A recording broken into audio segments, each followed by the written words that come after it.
குத்திட்டான்னு சொல்கிறீங்க. ஏன் குத்தனா?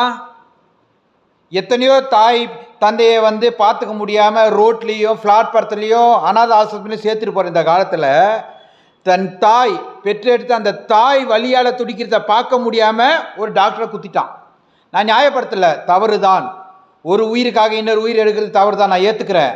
ஆனால் டாக்டர்கள் என்ன பண்ணுறாங்க? எல்லாரும் கரெக்டாக நடந்துக்கிறாங்களா? இந்த டாக்டர் என்ன பண்ணார் ஏது பண்ணுறது அப்புறம் வருவோம். எல்லா டாக்டர் கவர்மெண்ட் ஹாஸ்பிட்டல் எல்லாரும் கரெக்டாக பார்க்குறாங்களா? அதோ 2 days முன்னாடி ஒரு கர்ப்பிணி பெண் செத்துட்டா. இதோ இன்னைக்கு காலையில் அந்த டாக்டர் குத்து வாங்கின ஹாஸ்பிட்டல்லையே ஒரு சின்ன பையன் செத்துட்டான். ஒரு வயிற்று வலின்னு வந்தான், ஒரு கல் இருக்குன்னு வந்தான், அவன் செத்துட்டான். அப்போ என்ன நடக்குது? நான் என்ன கேட்குறேன்னா, டாக்டரை குத்திட்டாங்கன்னு சொல்லிட்டு எம்எல்ஏ வரீங்க, எம்பி வரீங்க, துணை முதலமைச்சர் வரீங்க, முதலமைச்சர் ஆறுதல் தெரிவிக்கிறாரு, எல்லாம் பண்ணுறீங்க. அப்போ டாக்டர் உயிர், அப்போ பொதுமக்கள் உயிர் எது? என்னையா நியாயம்? என்னையா போயிட்டு இருக்கீங்க? தமிழ்நாடு எங்கே போயிட்டு இருக்கு? இப்போ வா, துணை முதலமைச்சர் வா, எம்எல்ஏ வா, எம்பி வா, அறிக்கை விட்டு அத்தனை பேர் திருப்பி வா. இந்த பொதுமக்கள் உயிருக்கு என்ன?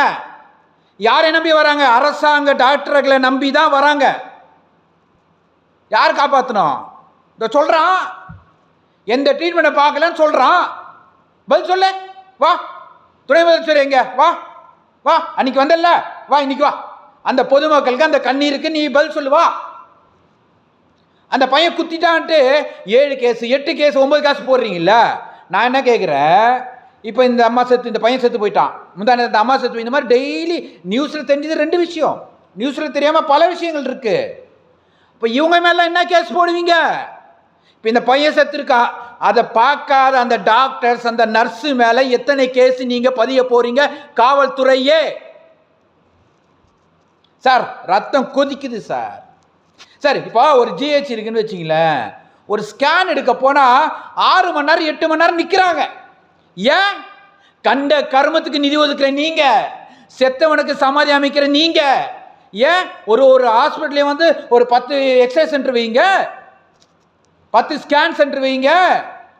ஓட்டு வாங்க மட்டும் காலில் விழுற, அம்மா தாயேன்னு பிச்சை எடுக்கிற மாதிரி வந்து ஓட்டு வாங்குற, 200 300 கொடுத்து பிச்சை எடுத்து ஓட்டை வாங்கி ஏமாத்துற. ஆனால் அதுக்கப்புறம் வந்து எங்க செத்தா எனக்கு என்ன இருந்தா என்னையா அர்த்தம்? யார் மக்களை காப்பாற்றுவா? அரசாங்கம் எதுக்கு? எதுக்கு வேணும்? வேணும், நல்லா வேணும்.